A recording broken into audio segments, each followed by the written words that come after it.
I noticed that the Berenstain had said Berenstein in that room, but I come out here into just the normal other part of the house and it says this. So just so you know I'm not crazy, I'm going to show you as I pass through this doorway what happens, and it's fucking weird.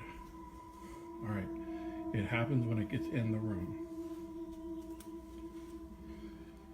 See it? And then back out here, normal.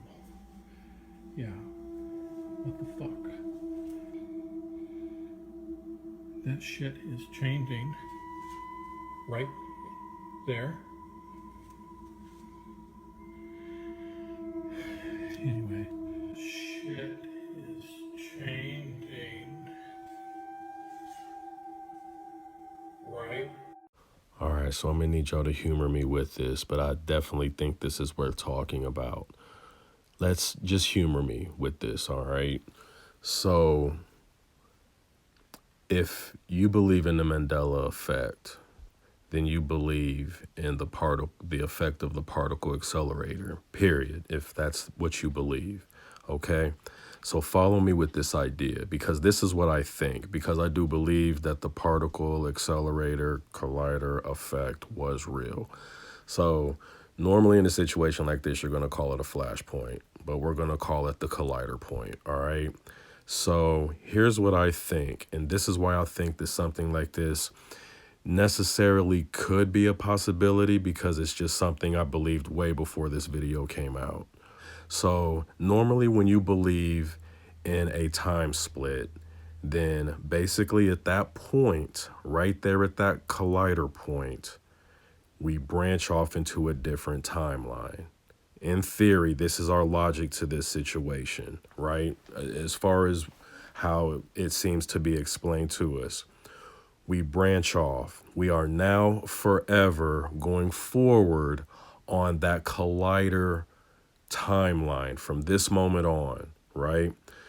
So the original timeline, that past no longer, it stops right there at the collider point, and the present and the future cease to exist, because everyone who is in that moment when the point happened was now projected onto a different timeline, and everybody from that point forward is now on that path, right?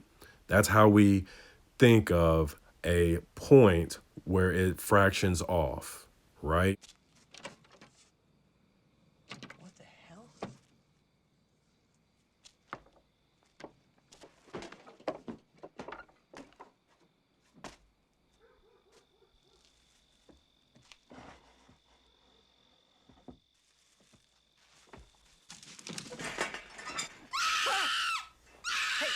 Hey, wait a minute. What are you doing in my room? Wait a minute. Wait. Okay. Look. Freeze, Hey, sucker! it's okay. I don't want any trouble. Well, you got trouble now, you piece of trash! What I believe is that and the only reason I believe this is because of the Mandela effect. I don't want you to think that I've always had this idea. I've only had this idea because of the Mandela effect. Okay, so I'm going to explain the Mandela effect for those who don't know, because you've heard it, but you might not know exactly what it is. So there was a time in the past when Nelson Mandela was released from prison. Now, for us whose memories weren't wiped during the Collider event, that was stunning to us. And the reason it was stunning that he was released from prison is because we remember his funeral. We remember the ceremony. We remember the car. We remember the thousands of people that filled the streets.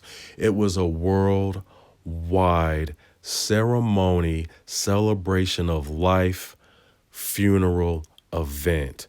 This was not just somebody who died. This was Nelson Mandela. The entire world felt this man's death.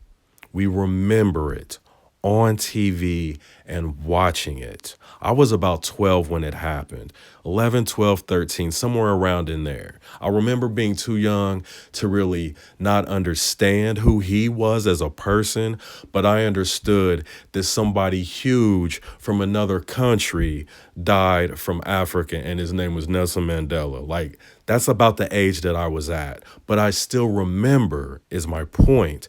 So when he was released from prison, all of a sudden there's questions. And at this point, we now realized that there was two realities going on at the same time. We now realized that something was different. So that is why it is called the Nelson Mandela effect. And my proof to what I'm about to say is us. So I believe that both timelines currently exist. When a point happens, a point does happen, okay? I do believe that. I do believe that there is a branch off. I do believe that everybody that was in that current timeline, when they go to the new timeline, not all of them remember. Not all of them remember how things used to be before the collider point. So that's why I believe that both of our timelines are currently existing, because some of us do remember what symbols look like before the collider point, how things were spelled before the collider point, events that happened before the collider point. We're still here. We still have our memories. Those are still our lives, right? But we're still on that new path because we were alive and caught up at that moment when it happened. So we're living kind of in parallel worlds at the same time. That's how I feel about it. So when I see something like this, it's not an impossibility to me, because you figure that if it is possible for a world to be split, timelines to be split, then a residual effect, if they're coexisting, has to be out there somewhere. And there just has to be places and things that both worlds, both timelines colliding, there's just places to where it interacts like this. Now, when you dismiss this video, you're going to say, oh, it's because of the guy's house, and that's why it's fake, because like it's just going to be in his house. Well, it's not necessarily in his house. It just happens to be his house was built there, right? Like, those are two completely different ways to look at it. Wherever his location is on Earth just happens to be where a collider point and a past timeline are coexisting.